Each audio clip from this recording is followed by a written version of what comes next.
In today's video, we'll be going for the 100% platinum of Ghost of Tsushima. This PlayStation exclusive was an instant hit for people who were stuck in the COVID-19 lockdown. The game has a total of 77 trophies to earn, while following the story of Jin Sakai, a samurai warrior and his quest through exile, and while trying to protect the island of Tsushima against the Mongol invasion. Ooh, I hate the Mongolians! And with the release of Ghost of Yotei in less than 2 weeks, it felt like a perfect time to get the platinum for this game. Now, some people will say that multiplayer trophies are one of the worst things to ever be implemented into games. I am some people. Multiplayer trophies suck. But for the 100%, it's got to be done. So let's dive straight into Legends mode. Legends mode has you complete stories with up to 3 other players, while levelling up your player and gear. We are able to grab our first trophy, Promising Start, for completing a story within Legends mode, and 3 short hours later, True Understanding for completing all stories on a singular difficulty. This does mean, however, that this is where the mode starts to get a little grindy. There are 4 classes to choose from: Samurai, Hunter, Ronin and Assassin, and you have to get each of them to level 20. Being a samurai game, naturally I chose to level the samurai class to rank 20 first, and once it was done, the self-actualised trophy was unlocked. Then it was time to swap over to Rivals mode. A painful blockage is earned for summoning 5 shades in a single match, and Champion of Kami is earned for winning a match. This mode was god awful, and thankfully these were the only 2 trophies that were required here. Before heading back into the grind, we grab Ultimate Truth for completing Wave 15 in a gold survival match, which is basically the game's equivalent to Call of Duty Zombies. I won't put you through the pain of watching me grind all 4 characters to level 20, because that's boring as shit, but after many hours, we earn Ultimate Warrior for reaching rank 20 with all 4 roles, and Transcendence for completing all 3 raid chapters. With that out of the way, now the fun can begin. The game story is honestly one of the best that I've played, so no pressure Ghost of Yotei. Bruh.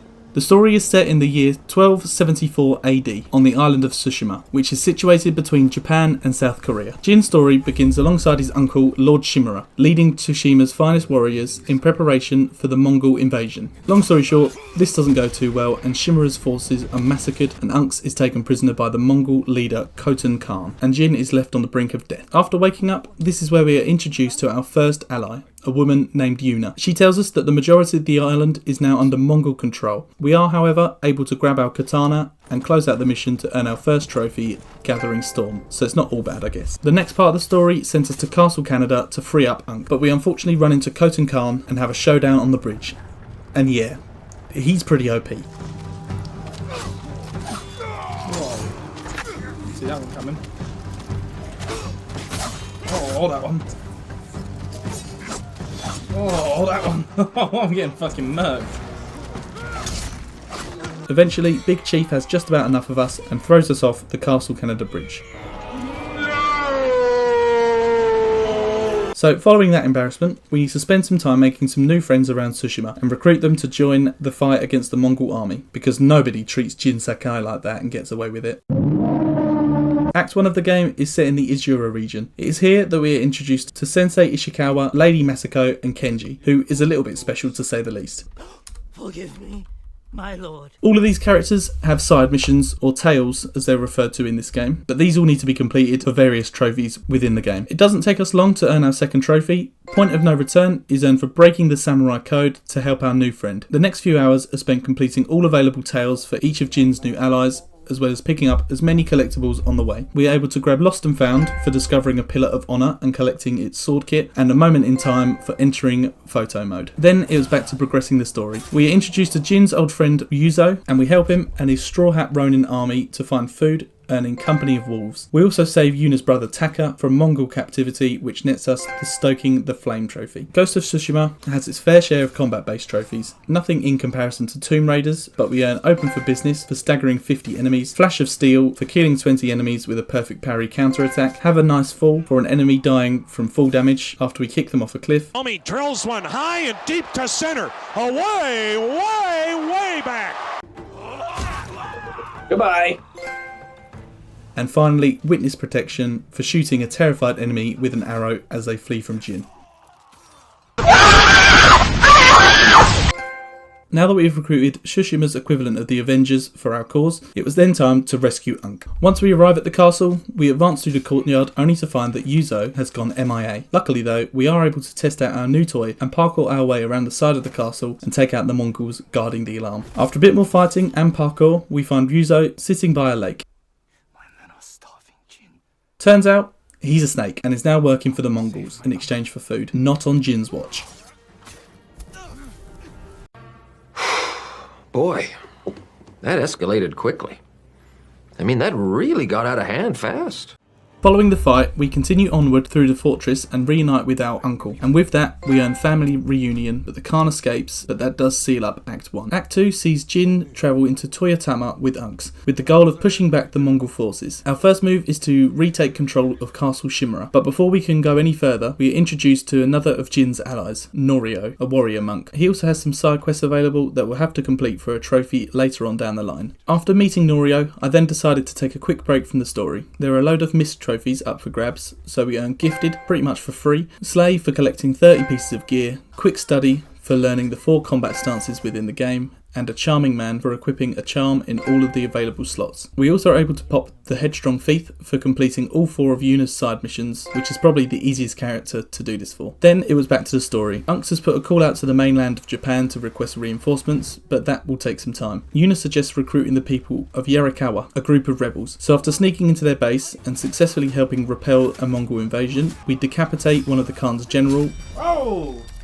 And then proceed to go sicko mode using the newly earned ghost stance. We then earn leader of the people. Unks also suggests that we recover our late father's armour to assist us with the fight against the Mongols, so it's time to head home to Omi village. After speaking to the dementia-ridden Yuriko and learning how to create a poison strong enough to kill a man, we put on our old father's armour and earn birthright. With our makeshift army and our cool new garms, it's time to once again take the fight to the Khan. The reinforcements from the mainland have now arrived, so we march to Castle Shimura. We engage in a fight scene which is actually pretty sick, and we push through the keep. Eventually, we reach a bit of a roadblock and have to parkour up and over to take out some archers before seizing the opportunity to test our new poison darts and decapitate yet another general, which really pisses off Unks because it goes against the samurai code. What are you doing? Clearing the way. Not like that. As we've already pissed off Shimura, we decide to steal one of the Mongols' huachas, which isn't very samurai either. Anyway, the Mongols retreat across the bridge to the main keep, so the final part of this assault is finding a way to get across. Unfortunately, the Khan is playing 4D chess and sends out a suicide bomber horse to blow up the bridge. The woke-ass Jito wants to wait the Mongols out, but the way I see it is that we've already pissed him off so badly, what's the harm in doing it a little more? So we wait for nightfall, sneak across the bridge using our grappling hook, and poison the Mongols. Lord Shimura catches us red-handed, and he is not happy. He disowns us and throws us in jail to rot for committing war crimes. We do earn the Ghost for embracing our new identity, and we awake to find ourselves in our new home. To close this chapter, all that we need to do is escape this prison. This isn't too hard thanks to the help of Kenji, and we manage to sneak through the courtyard and onto our horse to escape. Unfortunately, our horse does take an arrow to the knee in the process, which causes it to eventually bleed out, leaving us to carry on foot. Act 3 of this game sees Jin deal with the struggles of being exiled by the law of Japan and his uncle. Our first objective is to meet back up with Yuna, but after discovering some dead locals, we find that the Mongols have copied our poison recipe and used it on the people of Tsushima. I can't help but feel partially responsible. All of a sudden, we are jumped by the Mongols and shot with one of the poison arrows, but we do manage to escape in the storm thanks to Yuna. Thankfully, Yuna has also found our armour and weapons, so that is one less thing to worry about. We scout Jogaku Temple as our next base of operations, and we decide to take it from the Mongols' control. Towards the end of the fight, we're able to pick up All in the Wrist, which is earned for defeating 6 enemies within a single standoff. After gaining control of Jogaku Temple, I knew from previous experience that the end of the story was in sight, so it's time to spend some time finishing off the side missions that were available. Since we are introduced to her in Act 1, we have been following the story of Lady Masako in her quest for vengeance after being left as the sole survivor of Clan Adachi. Our quest is to discover who has unalived her entire family. Through various missions, we first blame a monk, Must be removed. They were children! only to discover a list of conspirators. Names. Oh, shit. After narrowing down the list, we find out that a lady named Hana has orchestrated the murders, and Hana is no other than Masako's sister. In a story where Masako has been killing anything that moves, she shows remorse to her sister and refuses to kill her. That is before Hana goes ahead and tops herself. But we earn Vengeful Warrior for completing the storyline. And then it was on to helping Sensei Ishikawa by trying to find his young protege Tomoe, a local peasant who has gone rogue and teamed up with the Mongols during the invasion. In the previous acts, we had been searching high and low for Tomoe, but without success. That is until Jin travels through the Kin prefecture and comes across a trapper named Matsu. She has supposedly seen the sensei, but needs to check her snare traps first. I don't actually know what Tomoe looks like. Is there a chance? Have to reset it. With that, my suspicions are confirmed true, and Matsu is actually Tomoe in disguise. The estranged archer asks us to help her defeat the Mongols at Amugi Cove for her to atone for her sins, which Jin and the sensei uneasily accept. After meeting up with Tomoe and defeating the Mongols invading the cove, Ishikawa has the opportunity to put an arrow into Tomoe, but doesn't, allowing her to escape to Japan's mainland to start a new life. We then unlock the Unbending Archer for finalising Sensei Ishikawa's tale. The final side mission that we have to complete is that of Norio's. We are introduced to him in the beginning of Act 2, and his missions are based on retaking control of Cedar Temple and finding his brother Enjo. After finally gaining control of the temple and defending it from the Mongols, we find that Enjo has been a victim of some horrific war crimes. He has been beaten, burned, and even had all 4 of his limbs amputated. Oh my god, they nuggetized him. We learn that the Mongol responsible for this is General Karchu, and you know what Jin does to Mongol generals.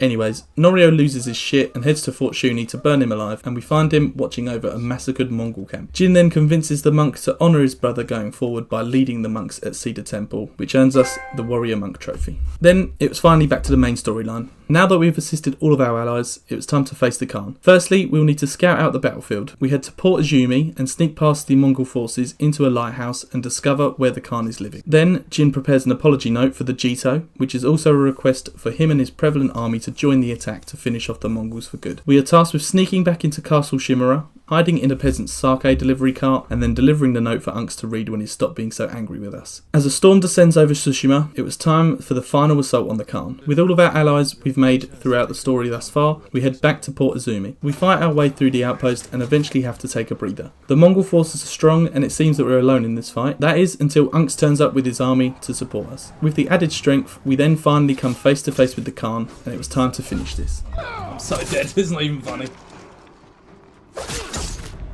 Yeah, it turns out he's still pretty overpowered. How can you hit me when I'm rolling away, you cheating freak? It's fair to say that the Khan kind of skill diffed me here. God, I'm getting fucking raped. After an embarrassing amount of deaths to the Khan's hand, I eventually got a nice run going and learned to stay as far away from his unblockable attacks as possible, instead of trying to evade and only attacking when he goes for a power strike. He did surprise me a little though. Oh, he blocked the fucking unblockable strike.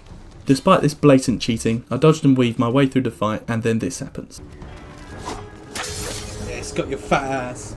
Thankfully, you are only required to get him down to half health before he runs off to his ship like a little puss. This actually turns out to be a blessing in disguise because it allows me to defeat a few more enemies before facing him again, which in turn provides me with some additional health. As we make it onto the ship, we have to once again face the Khan, this time with some additional Mongols to take out. I found this section actually a little easier than the first, as there was enemies that could be taken out. Again, this provided me with the extra health I needed to tank the Khan's attacks. It didn't take us long to whittle down the big chief's health bar and eventually trigger a cutscene. With that, the Mongol leader is defeated and Tsushima is on the path to recovery.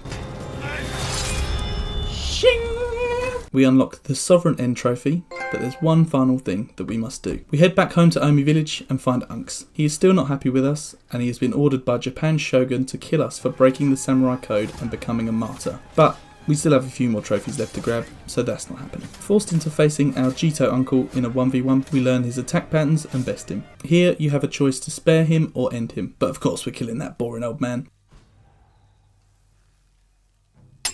Damn! After a long emotional cutscene, we earn Mono no Aware, and that is the main story complete, and I think it's safe to assume that I enjoyed that. What a fucking game. Oh my god. With the main story and the majority of the side quests out of the way, it was time to clean up Tsushima. The Mongol presence still remains on the island, so it's our job to change that. I started where we spawned back into the game in Toyotama, liberating 8 Mongol occupied territories to earn Good Riddance, and for liberating the remaining 9 strongholds in the region, we earn Securing Sanctuary. Then it was down to Izura to firstly earn Hero of the People for liberating half of the available Mongol outposts, and then a fight for the Isle for liberating the remainder. Finally, we travelled to Kamagata. We were rewarded with Mass Eviction for liberating 7 occupied territories, and then for rounding out the rest of the Mongols, we unlock a double trophy pop of a new safe haven and Master Liberator. With the island of Tsushima a little safer now, our next task for tackling the game's game's Iki Island DLC was to clean up the remainder of the map as well as some misc trophies. You were rewarded with the Light of the Way trophy for rekindling all 8 lighthouses across the map, as well as a Perfect Storm for fully upgrading your katana. With all the notoriety earned from liberating the 3 sections of the map, we also earn the Ghost of Legend. Then unfortunately, it was time for some collectibles. Thankfully, Sucker Punch Games has not made it a requirement to collect absolutely everything in their game.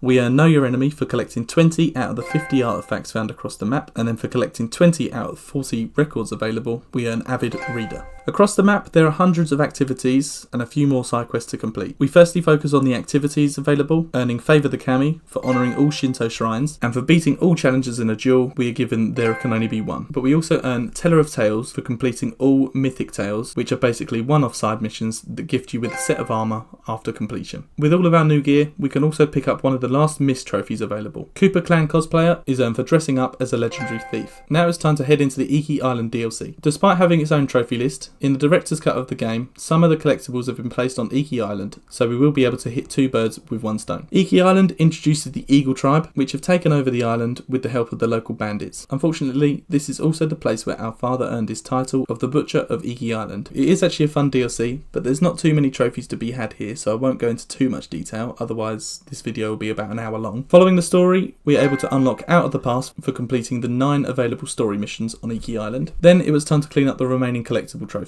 We unlock Well-Rounded Warrior for completing all Haiku, Onsen, Shinto shrines and bamboo strikes on Iki Island, and then we go for a couple of trophies that have carried over from Tsushima. Honor the Unseen is earned for bowing at the 10 hidden altars across the map, as well as Body, Mind and Spirit, which is earned for completing all Hot Springs, Haiku, Inari shrines and bamboo strikes in the entire game. We are also able to earn Helping Sword Hand for completing all available missions in the game. Then I took a 4-month break to focus on other things.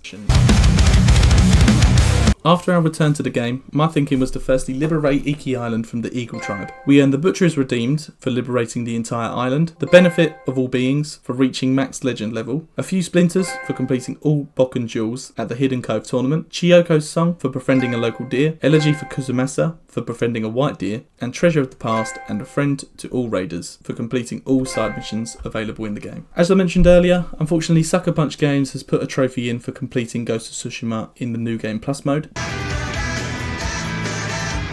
So with that, it was back to the title screen. Thankfully the cutscenes could be skipped now, so we're able to speedrun this shit. We firstly help Sensei Ishikawa on his quest to find Tomoe, then we help Lady Masako track down her family's killer, we also help that snake Ryuzo and the Straw Hats to find food, and finally save Yuna's brother Taka from prison. We save our uncle from the Khan, piss off our uncle, further piss off our uncle, see Taka get beheaded, get exiled and thrown in prison, find a new place to live, leave Unks an apology note, kill the Khan, and then once again kill Unks. So after a 6-hour-long grind, we earn a legend for all time for completing Jin's journey in the New Game Plus mode.